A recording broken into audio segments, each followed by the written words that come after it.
Climate change বা global warming এই শব্দ দুটি কিন্তু আমরা সর্বদাই শুনে থাকি, কিন্তু এর প্রভাব যে কতটা ভয়াবহ হতে পারে তা হয়তো বিশ্ববাসী দেখবে 2024 সালে। ধারণা করা হচ্ছে 2024 সালে আসবে এল নিনো, যার প্রভাব ইতিমধ্যেই কিন্তু শুরু হয়ে গিয়েছে। এর ফলে ক্ষতিগ্রস্ত হবে ভারত, বাংলাদেশ, আফ্রিকা, আমেরিকা ও অস্ট্রেলিয়া। শেষবার এমন ভয়াবহ পরিস্থিতি তৈরি হয়েছিল 1982 সালে। প্রচণ্ড এই প্রাকৃতিক দুর্যোগ পৃথিবীর গতির ওপরও প্রভাব ফেলবে। সে বছর দিনের দৈর্ঘ্য বেড়ে গিয়েছিল 0.02 মিলিসেকেন্ড। ভারতীয় উপমহাদেশের ইতিহাস ঘাটলে দেখা যায় 1985 থেকে 1996 সালে এই অঞ্চলে কিন্তু দেখা দিয়েছিল ভয়াবহ খরা, যার প্রভাবে মৃত্যু হয়েছিল প্রায় 50 লক্ষ মানুষের। সেই সময় বিজ্ঞানীরা এল নিনো সম্পর্কে তেমন কিছু জানতেন না, কিন্তু দৃশ্যপট পাল্টে যায় 1982 সালে, যখন একসাথে 5টি মহাদেশের ওপর পড়ে ব্যাপক প্রভাব। এর পরেও আরো বেশ কয়েকবার পৃথিবীতে এল নিনোর প্রভাব পড়েছিল।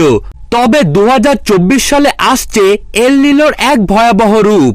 তার আগে চলুন জেনে নেব এল নিনো কি এবং এল নিনো কিভাবে প্রভাব ফেলে। এল নিনো হলো একটি জলবায়ু প্যাটার্ন, যা কিনা মধ্য ও পূর্ব প্রশান্ত মহাসাগরে ঘটে।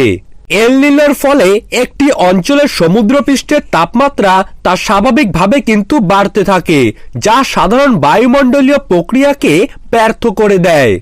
অন্যদিকে লা নিনা হলো এর বিপরীত পর্যায়, অর্থাৎ এই অঞ্চলে সাধারণত তাপমাত্রার চেয়ে সমুদ্রপৃষ্ঠের তাপমাত্রা কমে যায়।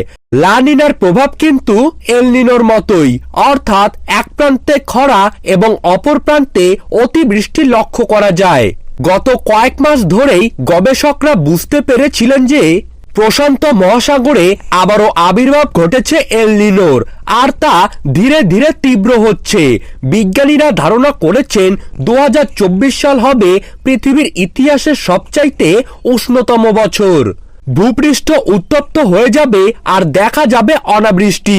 বিভিন্ন জায়গায় খরার পরিস্থিতি তৈরি হবে এবং বিভিন্ন জায়গায় দেখা মিলবে প্রচণ্ড বৃষ্টি, পাহাড়ি ঢল আর বন্যা। বাংলাদেশ, ভারত সহ দক্ষিণ এশিয়ার দেশগুলিতে চলছে তীব্র দাবদাহ। গ্রীষ্মকালের তাপমাত্রা পৌঁছবে অসহনীয় পর্যায়ে। এল নিনোর প্রভাব প্রকৃতির পাশাপাশি পড়বে বিশ্বের অর্থনীতির ওপর।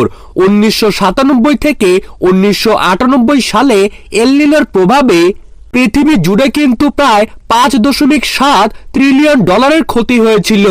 1982 সালে যেই ক্ষতি কিনা দাঁড়িয়েছিল $8.1 ট্রিলিয়ন। তবে বিজ্ঞানীরা ধারণা করছেন 2024 সালে এল নিনোর প্রভাবে অর্থনীতির ক্ষতি হবে প্রায় $84 ট্রিলিয়ন। 2023 সালে এই এল নিনোর ফলে 4টি ঘূর্ণিঝড় কিন্তু দেখেছে ভারত ও বাংলাদেশের মানুষ, এবং 2024 সালে কি হতে চলেছে তা কিন্তু আপনারা ধারণাই করতে পারছেন।